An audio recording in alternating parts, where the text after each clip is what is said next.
Haleluya Bapak Ibu sekalian, puji Tuhan. Hari ini kita akan melihat bagian yang kedua daripada pemahaman kita, pembelajaran kita tentang iman.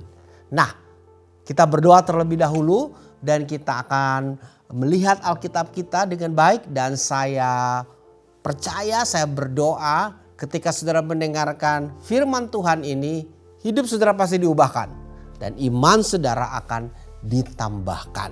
Kita tundukkan kepala dan kita berdoa. Bapa Sorgawi, kami bersyukur untuk hari ini. Biar apa yang kami dengar pada hari ini terus membukakan mata rohani kami, mempertebal kepercayaan kami dan menguatkan kami serta menginspirasi perjalanan kehidupan kami.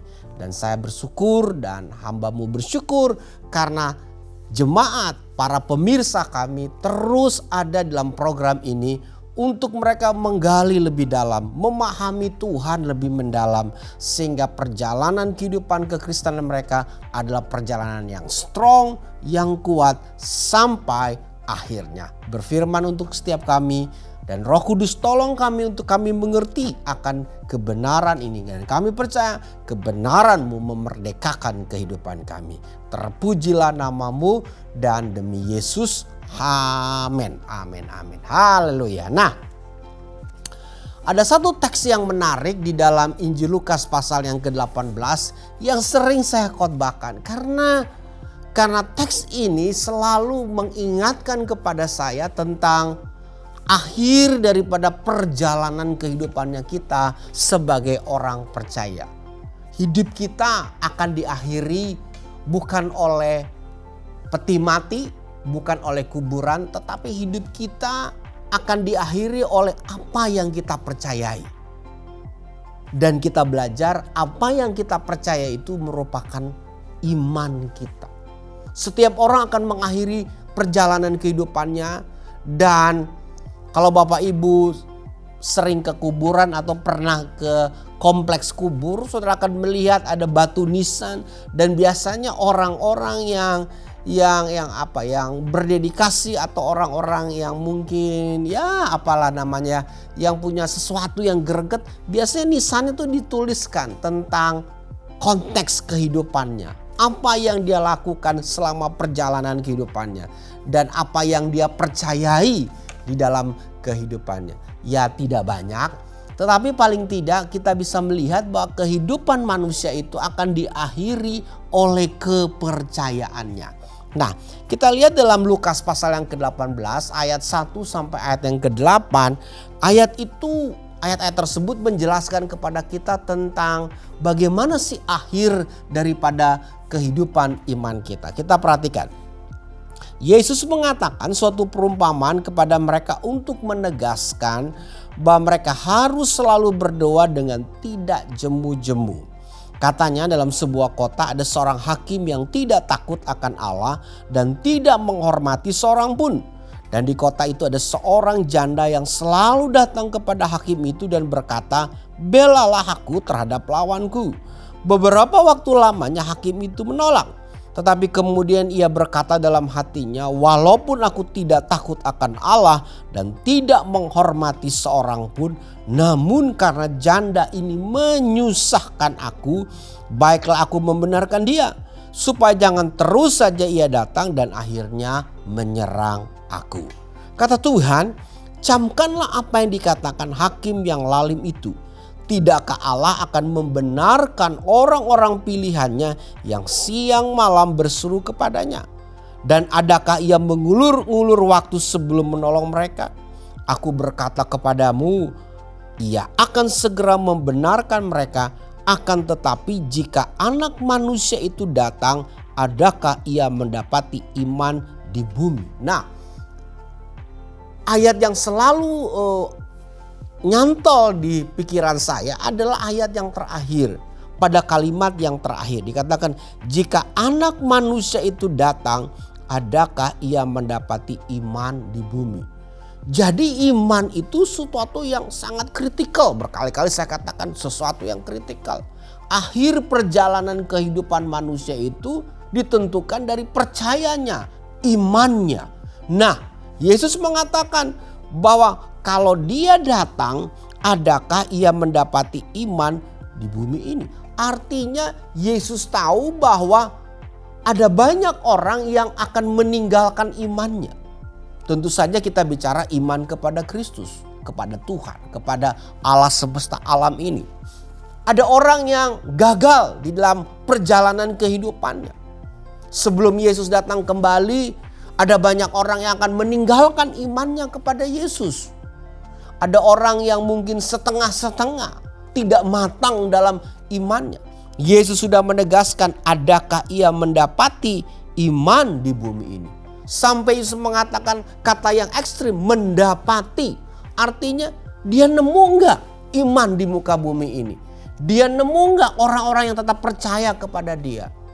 Dan Yesus juga bisa tahu bahwa banyak orang kemungkinan besar, dan Yesus melihat hal ini karena dia Tuhan, dia melihat bahwa ada orang-orang yang tidak setia dengan imannya. Tetapi ayat ini menarik Bapak Ibu, ayat-ayat tersebut menarik karena dalam ayat yang pertama Lukas mengatakan demikian. Yesus mengatakan suatu perumpamaan kepada mereka untuk menegaskan bahwa mereka harus selalu berdoa dengan tidak jemu-jemu. Nah, kata tidak jemu-jemu ini adalah merupakan kata kunci. Jadi Yesus tengah menjelaskan tentang masalah berdoa, tetapi ayat yang ke-8 Yesus mengatakan percayanya banyak orang, imannya itu akan hilang. Dia nggak menemukan. Ternyata didahului dengan suatu statement bahwa untuk iman kita, perhatikan kalimat saya, untuk iman kita tetap bertahan, tetap constant, tetap setia, diperlukan satu kata, yaitu yang dikatakan tidak jemu-jemu. Atau saya bisa memakai kata bahasa Inggris perseverance. Kata perseverance artinya kekerasan hati, Bapak Ibu sekalian. Atau kata itu juga berarti daya juang untuk bertahan. Nah, si janda ini tidak jemu-jemu. Dia bertahan, dia tekun, dia punya kekerasan hati. Tentu dalam hal yang positif ya. Dia terus menerus, dia perseverance, dia punya daya juang untuk bertahan, untuk selalu datang kepada hakim yang dia minta tuntutnya satu, untuk membela perkaranya. Bapak Ibu sekalian, iman yang bisa bertahan sampai pada akhirnya adalah iman yang dimulai dari sebuah namanya komitmen. Komitmen kita kepada apa yang kita percayai. Kata komitmen itu berarti determinasi kita untuk menyelesaikan sesuatu walaupun kita harus menghadapi oposisi dan discouragement. Jadi iman yang bertahan sampai pada akhirnya adalah iman yang memerlukan determinasi, sebuah komitmen yang tinggi, sebuah determinasi supaya kita bisa menyelesaikan segala sesuatu walaupun kita menghadapi oposisi, penolakan, walaupun kita menghadapi discouragement, orang mendiscourage kita, orang merendahkan kita. Nah, banyak daripada kita tidak melihat hal ini. Saya menemukan orang-orang besar di dalam dunia ini, Bapak Ibu sekalian, adalah orang-orang yang mau menghadapi oposisi, berani menghadapi oposisi. Dia harus menyelesaikan sesuatu, apa yang dia percaya. Tetapi walaupun ada lawan, dia harus menghadapinya. Dan dia enggak menyerah kalah, pantang mundur untuk tidak menyelesaikan apa yang dia lakukan. Orang-orang besar di dunia ini, Bapak Ibu sekalian, adalah orang-orang yang mempunyai komitmen kepada satu hal. Saya teringat Paulus mengatakan dalam surat Filipi, satu hal yang ini yang kulakukan, kata Paulus dalam pasal yang ketiga kalau tidak salah. Ini yang kulakukan, satu hal ini yang kulakukan. This is one thing I do, kata Paulus. Dia mengejar Tuhan. Dia berfokus kepada Tuhan. Dia committed untuk seluruh perjalanan kehidupan kekristenannya adalah untuk mengenal Tuhan. Mengenal Tuhan walaupun dia harus menghadapi dalam proses pengenalan itu, dia harus menderita. Nah, kita belajar dari kehidupan Paulus mengejar untuk tetap berpegang teguh kepada keyakinannya di dalam Kristus Yesus. Dia harus menghadapi oposisi dari lingkaran dalamnya, dari luar juga. Oposisinya sangat berat dalam surat Korintus dikatakan dia mau mati rasanya. Dia nggak tahan lagi. Tetapi dia katakan dalam surat-surat yang lain dikatakan, tapi aku berusaha katanya. Aku berusaha. Dalam surat Korintus pasal yang ke-15 ayat yang ke-10 dikatakan dia berusaha oleh karena kasih karunia-Nya gitu. Kasih karunia Allah. Dia ada sebagaimana dia dan dia bekerja lebih keras daripada rasul-rasul yang lain. Dia harus menyelesaikan perjalanan imannya. Waktu dia bicara kepada Timotius, dia mengatakan, aku sudah menyelesaikan perjalanannya. Aku sudah melakukan good fight katanya. Pertempuran yang baik. Aku sudah memelihara iman. Waduh. Komitmennya dia tuh sangat kuat. Nah, pertanyaan bagi kita, mengapa kadang-kadang kita tidak berkomitmen untuk keyakinannya kita? Kita tidak punya daya juang untuk bertahan dengan keyakinannya kita, dengan imannya kita. Banyak hal Bapak Ibu sekalian yang kita alami. Kenapa kita nggak tahan karena tekanan? Yes, karena tekanan lingkungan kita, keluarga kita, karena situasi yang sedang kita hadapi memojokkan kita. Tetapi ada juga unsur-unsur kuasa kegelapan. Yang kita tahu bahwa kuasa kegelapan itu tidak menyerang orang-orang yang tidak percaya, yang tidak percaya kepada Yesus.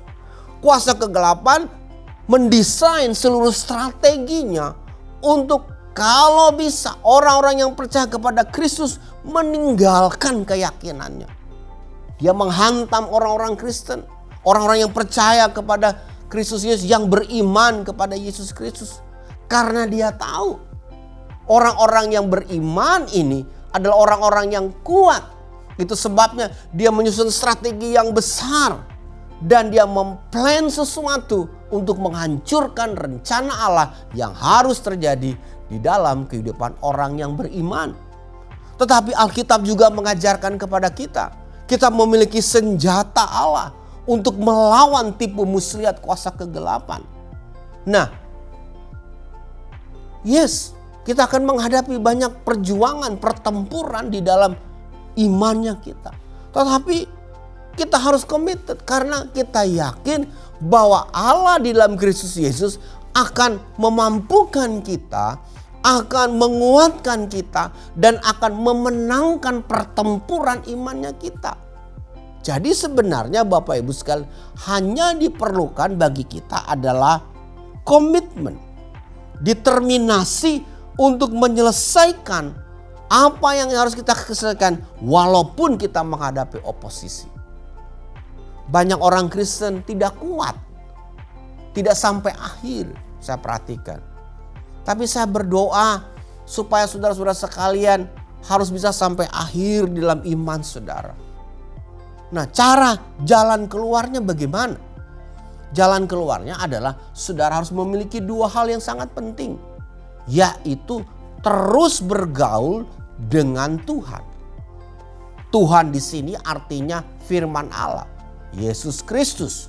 Yang kedua, terus mengalami pimpinan daripada Roh Kudus. Nah, ini yang tidak dilihat Bapak Ibu sekalian. Oh, banyak orang mengatakan ya kita mau belajar untuk mencintai Yesus, tetapi harus belajar untuk mencintai firman-Nya, membaca firman-Nya, merenungkan firman-Nya. Dan yang kedua yang sudah jarang diajarkan adalah hidup dalam tuntunan Roh Kudus. Hidup dalam pemeliharaan Roh Kudus. Hidup dalam dengar-dengaran kepada suara Roh. Karena pada akhir zaman ini Yesus gak ada di muka bumi ini. Roh Allah yang sedang bekerja di dalam dunia ini. Dia bekerja di dalam diri manusia yang percaya kepada Yesus. Itu sebabnya Yesus mengatakan, aku mengirimkan penolong yang lain. Roh Allah kita harus dengar-dengaran Bapak Ibu sekalian. Memang sulit di tengah-tengah dunia ini yang banyak sekali kita dengar di kanan kiri kita. Suara-suara yang bukan daripada Tuhan. Suara-suara yang bukan Roh Allah. Itulah sebabnya kita perlu rajin berdoa dan mendengarkan tuntunan Roh Kudus dalam kehidupannya kita. Hidup saudara pasti berkemenangan. Komitmen saudara akan saudara lakukan.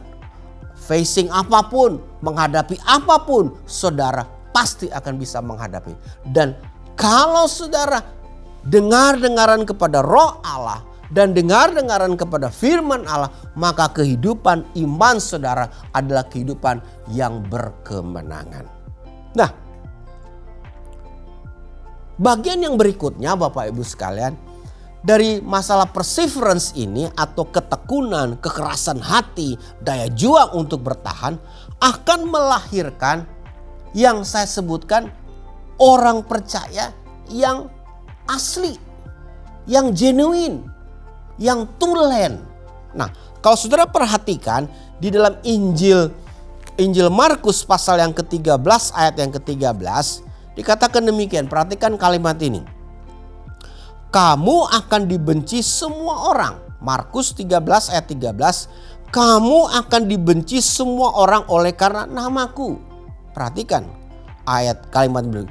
Tetapi orang yang bertahan sampai pada kesudahannya, ia akan selamat. Daya juang ini perlu. Perseverance. Ketekunannya kita akan melahirkan orang-orang percaya, the believer, genuine believers. Orang-orang yang percaya asli. Benar-benar dia, benar-benar orang percaya gitu. Bukan tipuan, bukan fake, bukan palsu Bapak Ibu sekalian. Banyak sekarang iman palsu dijual di luar Bapak Ibu sekalian. Bukan iman polesan. Banyak orang Kristen sekarang, orang Kristennya palsu, polesan. Banyak yang mengalami operasi plastik imannya Bapak Ibu sekalian. Di Korea banyak dokter untuk operasi plastik. Banyak orang ini mempercantik diri. Beberapa waktu yang lalu saya ada di Korea. Saya ke sebuah daerah di Korea namanya daerah Gangnam Bapak. The Gangnam Street. Gangnam District. Nah, Gangnam District ini merupakan daerah yang terkenal Bapak Ibu sekalian.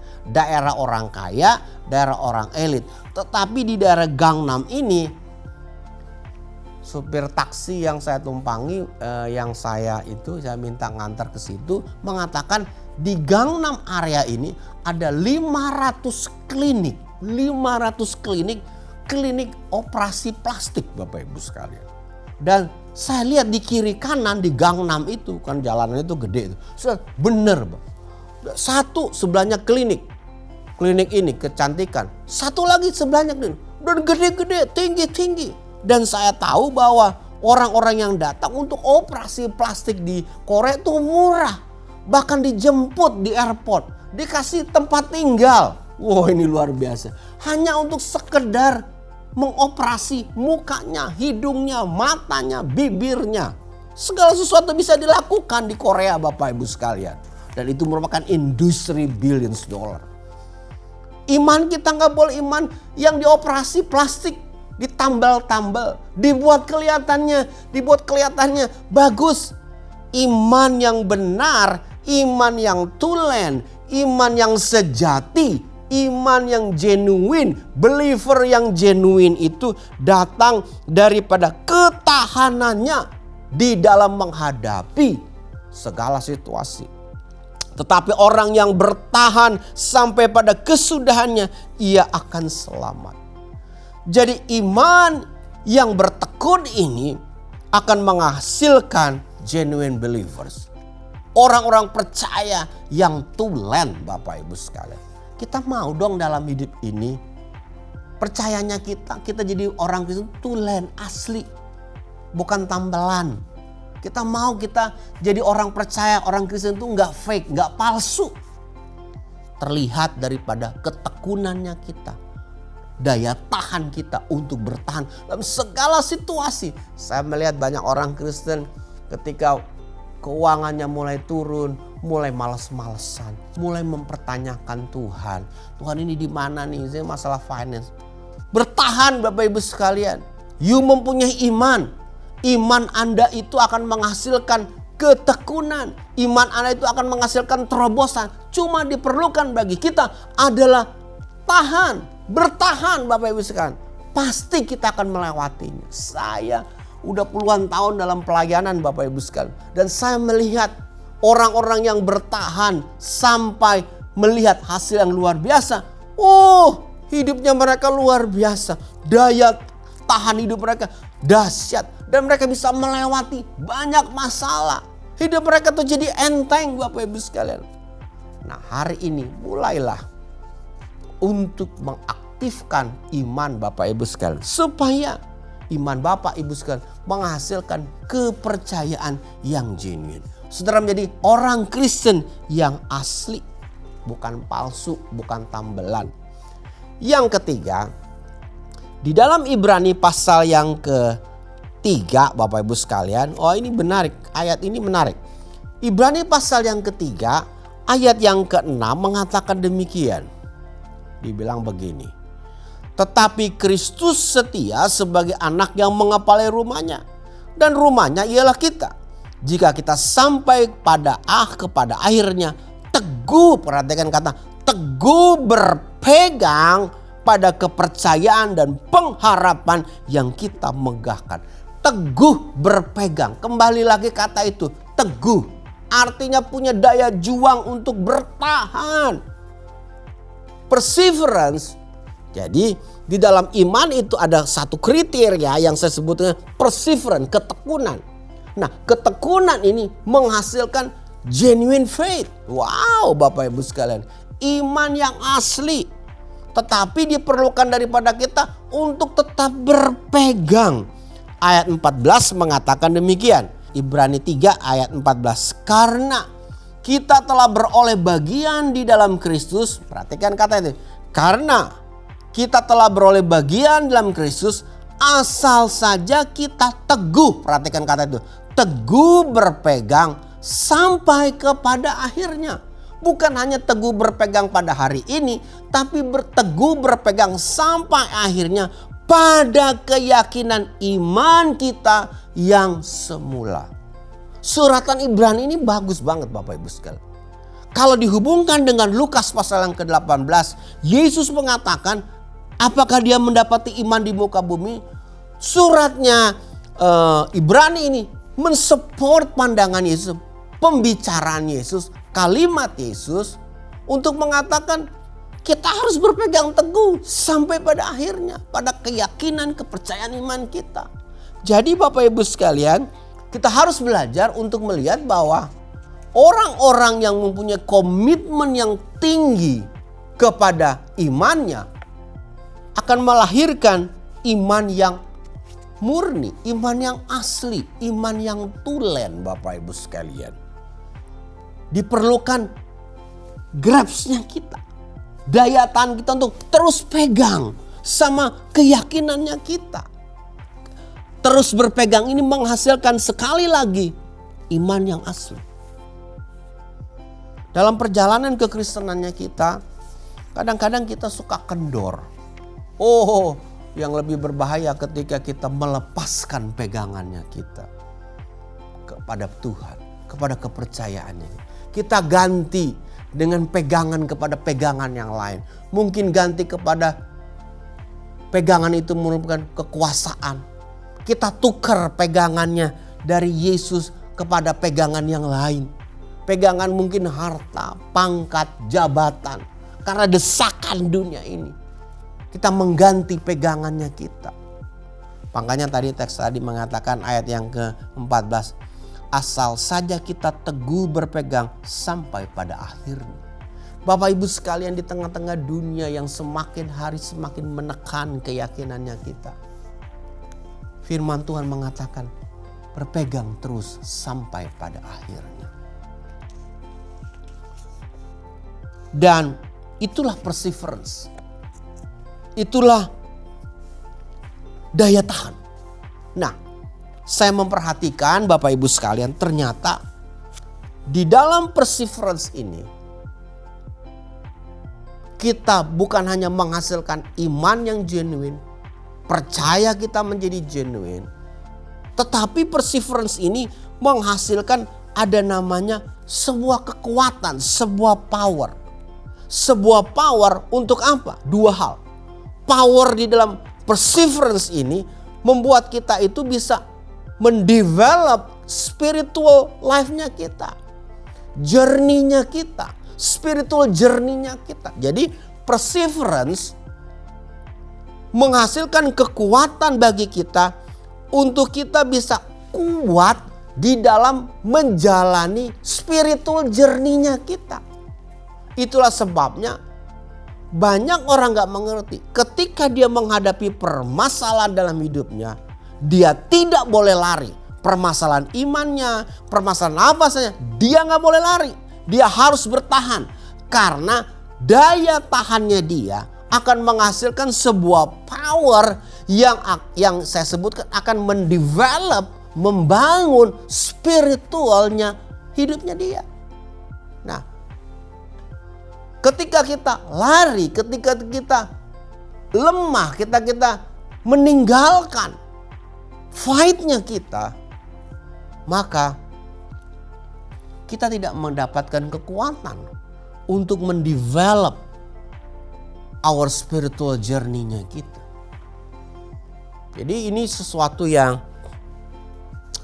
proses yang harus dimengerti oleh setiap orang Kristen. Nanti minggu-minggu ke depan kita akan belajar hasil sebuah iman. Tetapi dalam minggu ini kita harus melihat ini loh. Ini yang kita harus miliki, perseverance. Kekuatan yang kedua adalah kekuatan untuk mencari Tuhan. Yang pertama, kekuatan untuk kita bisa mendevelop our spiritual dalam journey-nya kita. Tetapi perseverance menghasilkan kekuatan untuk mencari Tuhan. Kok mencari Tuhan perlu kekuatan? Iya Bapak Ibu sekalian. Karena banyak orang kalau udah lemes dia gak bisa mencari Tuhan. Dia bisa lari Bapak Ibu sekalian. Itu sebabnya kalau orang-orang yang punya daya tahan karena berdasarkan komitmen yang ada kepada kepercayaannya, dia akan menghasilkan sebuah power dalam hidupnya. Yaitu power untuk dia akan terus mencari Tuhan. Di tengah-tengah dunia ini banyak sekali jalan yang mengajak kita, mengarahkan kita untuk shortcut dengan keberhasilan, dengan kesuksesan, dengan penyelesaian masalah Bapak Ibu sekalian.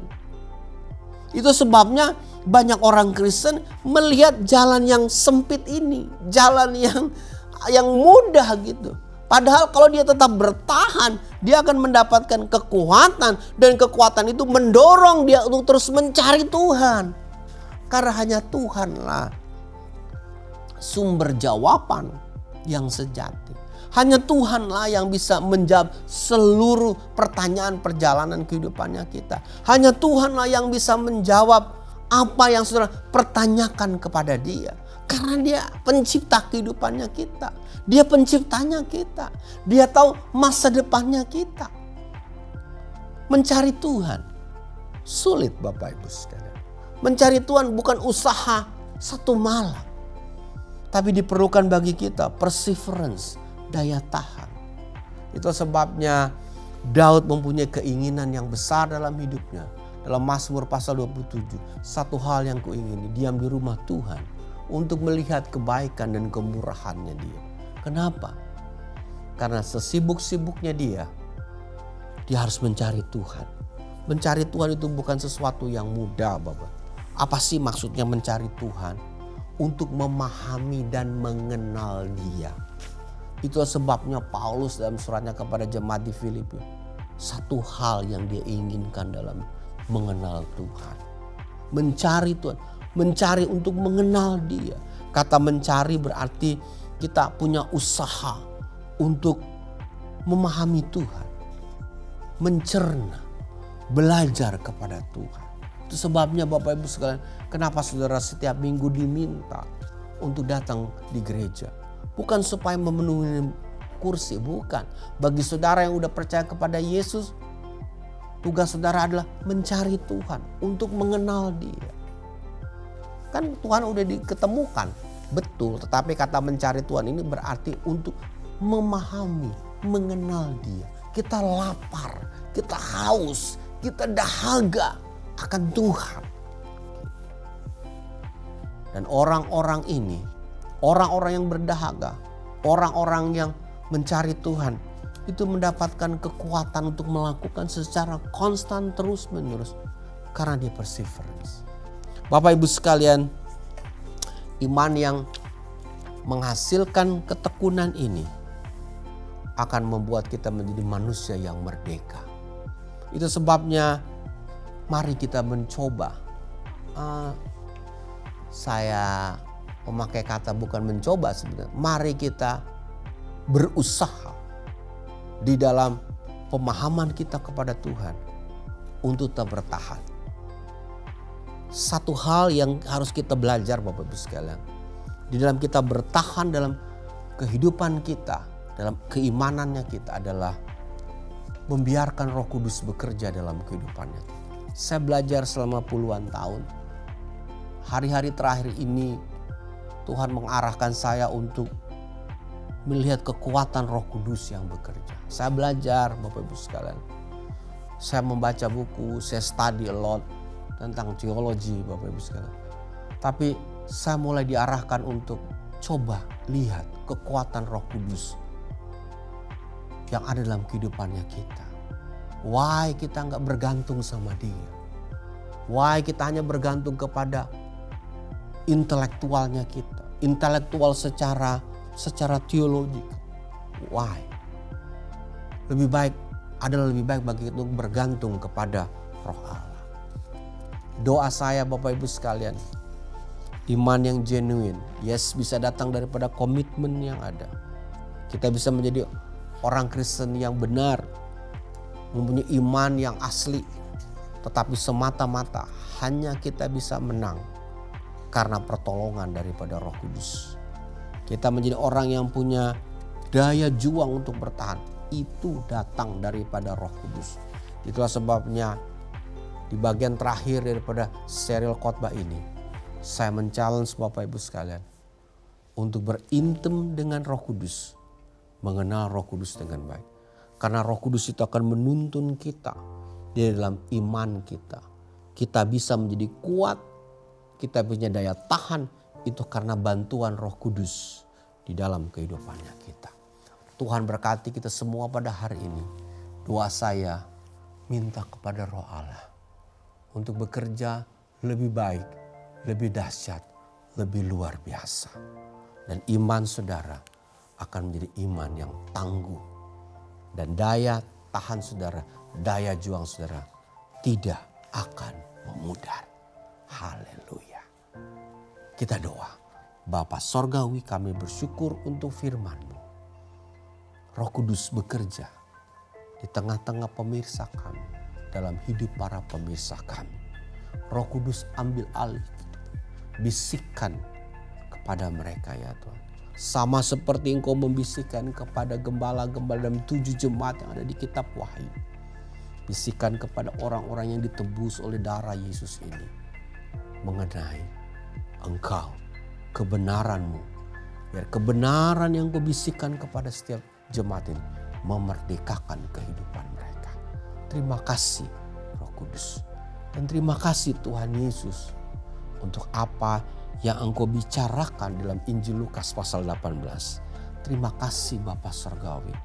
Engkau membuka mata rohani kami untuk lebih mengenal dan memahami Allah yang dahsyat itu. Demi Yesus, hamba berdoa Di dalam nama Yesus, kesembuhan terjadi pada hari ini. Roh Kudus mengalirkan kuasa kesembuhan untuk setiap pemirsa kami. Memberikan jalan keluar untuk apa yang sedang mereka hadapi pada hari ini. Jalan buntu mungkin. Dalam nama Yesus, Roh Kudus mulai bekerja. Roh Kudus mulai bekerja. Roh Kudus mulai bekerja. Dan biar Roh Kudus yang dahsyat dan luar biasa itu akan bekerja dalam setiap hati pemirsa. Dan ada orang yang dibaptis dengan Roh-Mu ya Tuhan. Ada orang yang berkata-kata dengan bahasa roh ya Tuhan. Dalam nama Yesus. Bahkan ada yang mengalami lawatan Tuhan pada hari ini. Dalam nama Yesus. Mengalami sukacita Tuhan. Mengalami kelimpahan daripada Tuhan. Dalam nama Yesus. Roh Kudus bekerja. Terima kasih ya Tuhan. Demi Yesus Kristus. Haleluya. Amin. Shalom. Puji Tuhan.